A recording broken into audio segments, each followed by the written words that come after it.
For the first time in the known history of One Piece, a new Gorosei has appeared, and he is one of the strongest and most important villains of the final saga. He is the ruthless executioner who leads the God's Knights. He is the champion of God Valley, and he has a secret family connection to Shanks. But what are his true powers, and what new powers is he about to receive from Imu for becoming one of the 5 elders? Oda has already dropped massive clues about this man and his secret powers, so let's break it down right now. You guys know how this works. If you enjoy my One Piece content and you want me to keep it going, leave a quick like and comment right now for that YouTube algorithm. And subscribing on YouTube is completely free, so if you haven't already, do me a huge favor and subscribe right now. Huge thank you to Watcher of Realms for sponsoring this video. Watcher of Realms is an epic next-gen fantasy RPG available on both mobile and PC. And right now, for all my fellow weebs, Watcher of Realms is hosting a unique samurai-themed event.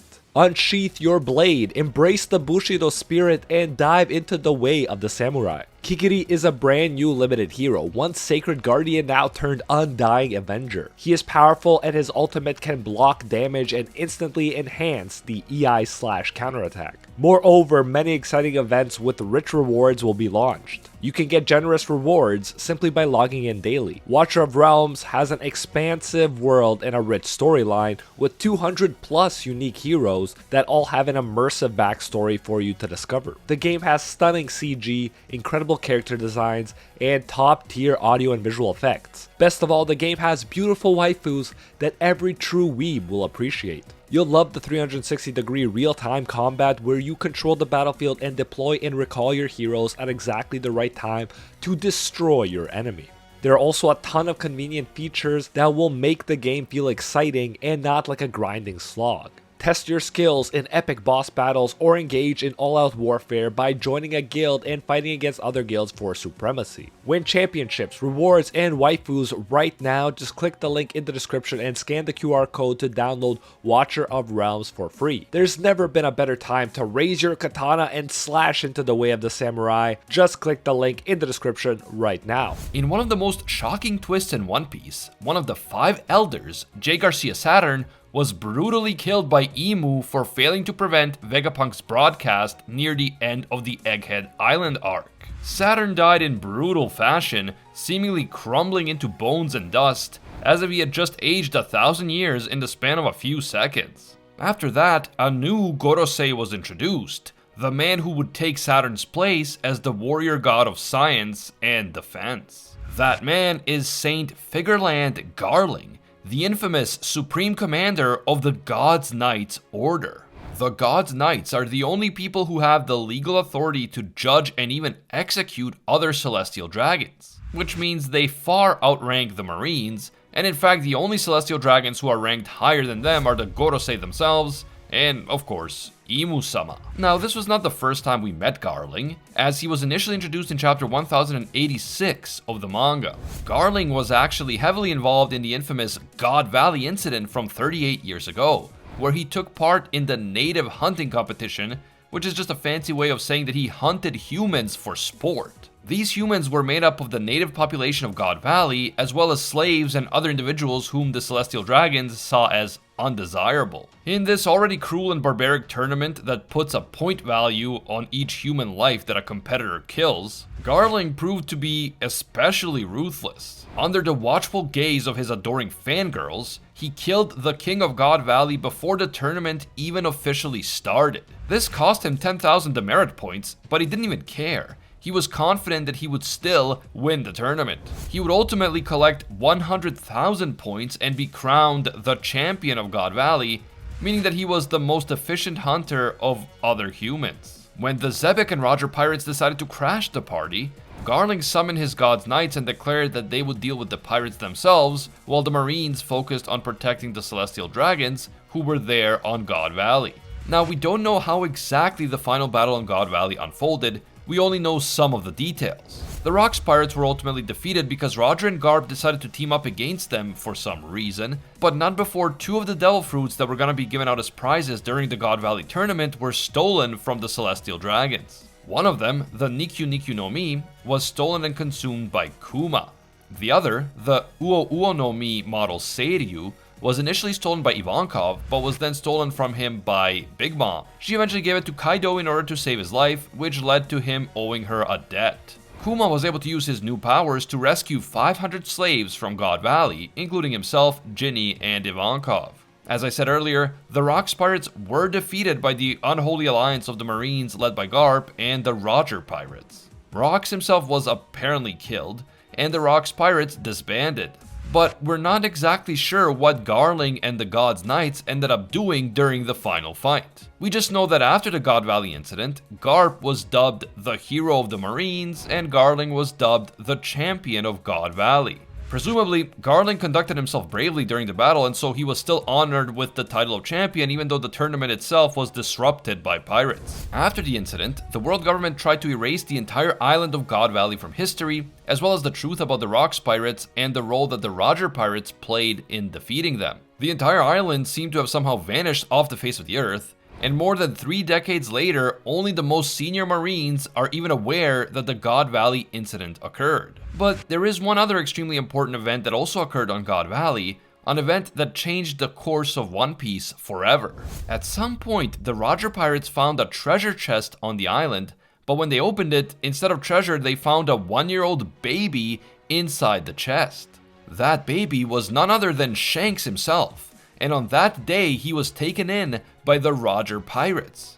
This means that Shanks was part of this legendary pirate crew since he was only a 1-year-old baby. Meaning that all that talk in chapter 1 about Luffy being too young to join a pirate crew was like the most hypocritical stuff ever. But the discovery of baby Shanks inside a treasure chest on God Valley wasn't just some crazy coincidence. Shanks was there because, as Film Red confirmed, Shanks is a celestial dragon and he is actually a member of the Figarland family, just like Garling. Shanks and Garling are directly related, and many believe that Garling is actually Shanks' father. That would definitely be the most intriguing scenario, but to be fair, he could also be like his uncle or some other type of relation.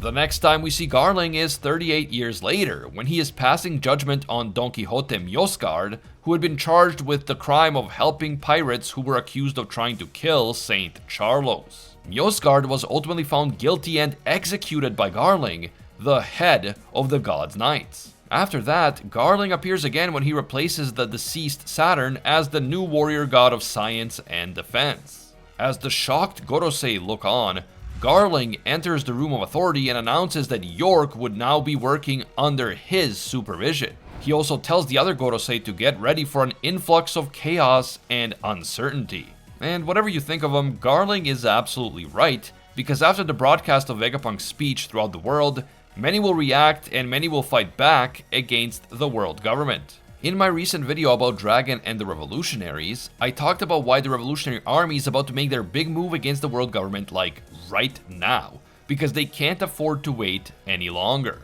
If you want to learn more about Dragon and the Revolutionaries, their plans, and why they have to move now, check out that video after this one. It will be linked on screen and down in the description. But okay, now that Garling has become one of the 5 elders, one of the Gorosei, how strong will he be, and what will be his new dark demonic power? We know that he will now be effectively immortal, like the other Gorosei.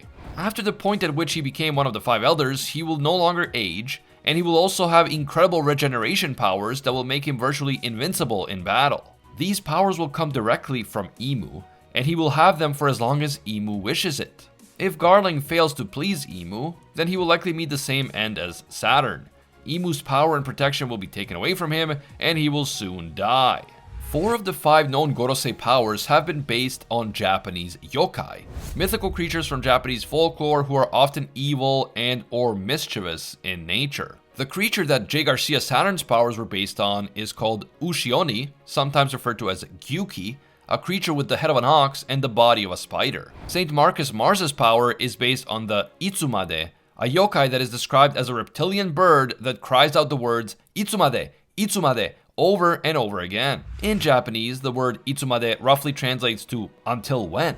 Saint Topman Warcury's powers were based on the giant boar yokai called Hokki in Japanese mythology and Fengshi in Chinese mythology. Saint Ethan Baron V. Nusjuro's powers are based on Bakotsu, a yokai that appears as a skeleton of a horse. Apparently, this is the spirit of a horse that was burned to death and has now returned to the land of the living to seek revenge. But the final Gorosei, Saint Shepherd Jupiter, is an exception because his powers are not directly inspired by any Japanese yokai. Instead, they seem to be inspired by the sandworms from Dune, which is a series of novels by American author Frank Herbert that has also been adapted into a very successful movie franchise. So this tells us that the powers which Imu gives the Gorosei don't have to be based on yokai from Japanese folklore. They could instead be based on creatures from other mythological traditions, or even on fictional characters from famous sci-fi and fantasy series. I think that this is really cool and intriguing, but it also makes it harder for us to pinpoint what exact type of power Imu is going to grant the newest Gorosei, Saint Figarland Garling. Now, some have tried to argue that maybe Garling will just inherit the same exact power that Saturn had, because he is, after all, inheriting Saturn's position, so why not his power? Maybe there are only 5 Gorosei because there are only 5 different powers that Imu can bestow upon someone, so now that Saturn is gone, Imu will just transfer Saturn's power onto Garling.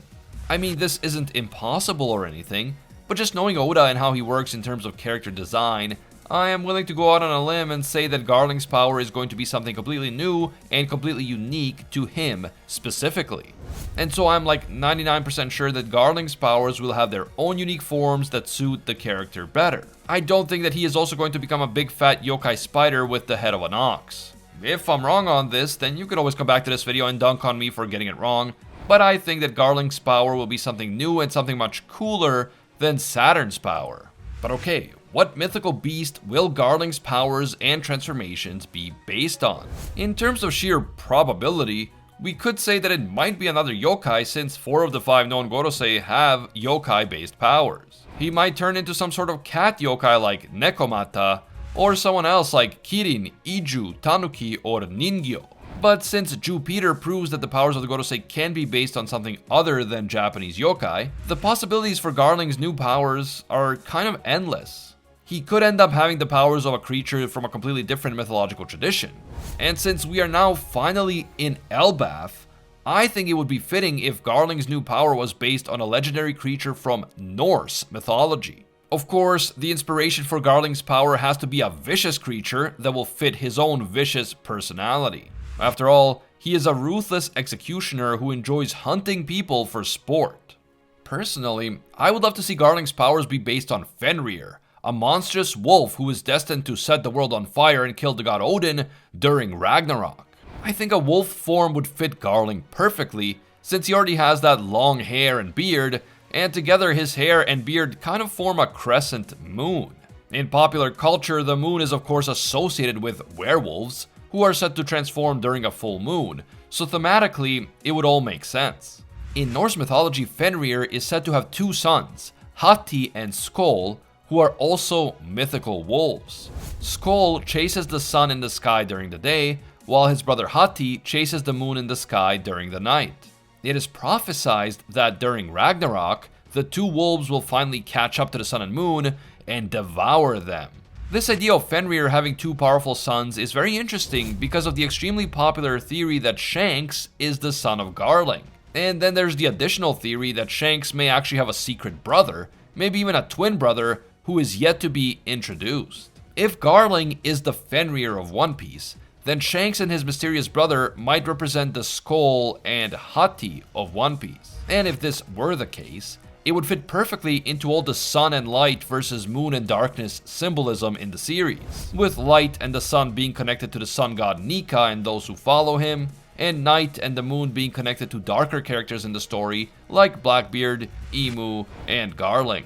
And since we are in the final saga of the One Piece story and the final showdown between the forces of good and evil can't be too far off, the connection between Fenrir and Ragnarok, the violent apocalypse in Norse mythology that leads to the death of the gods, seems extremely fitting, especially considering Luffy's connection to the sun god Nika. This Garling Fenrir theory has been mentioned by several One Piece theorists on YouTube and on other platforms, and I think that one of the first people to talk about it might have been at Writing Panini on Twitter, so shout out to Panini. I really like this Fenrir theory, and I would love to see Garling with both a hybrid wolfman form and a full beast form where he's just like a giant wolf monster with extremely cool powers and abilities. What do you guys think? What will be Garling's new power that Imu is going to grant him in exchange for joining the Gorosei? Will it be Saturn's old power, a different yokai power, or maybe some more exotic power like the Fenrir from Norse mythology? Drop your own guesses and theories down in the comments below right now. If you're looking for another epic One Piece video to watch next, check out this video on Dragon and the Revolutionaries and why I think they are definitely going to make their move right now. Check it out, link on screen and in the description. Thanks again to Watcher of Realms for sponsoring this video. Check it out, you won't regret it, link in the description. If you guys enjoyed this video, leave a like to let me know, and if you haven't subscribed yet, do me a huge favor to subscribe. It's completely free and it helps me out a lot.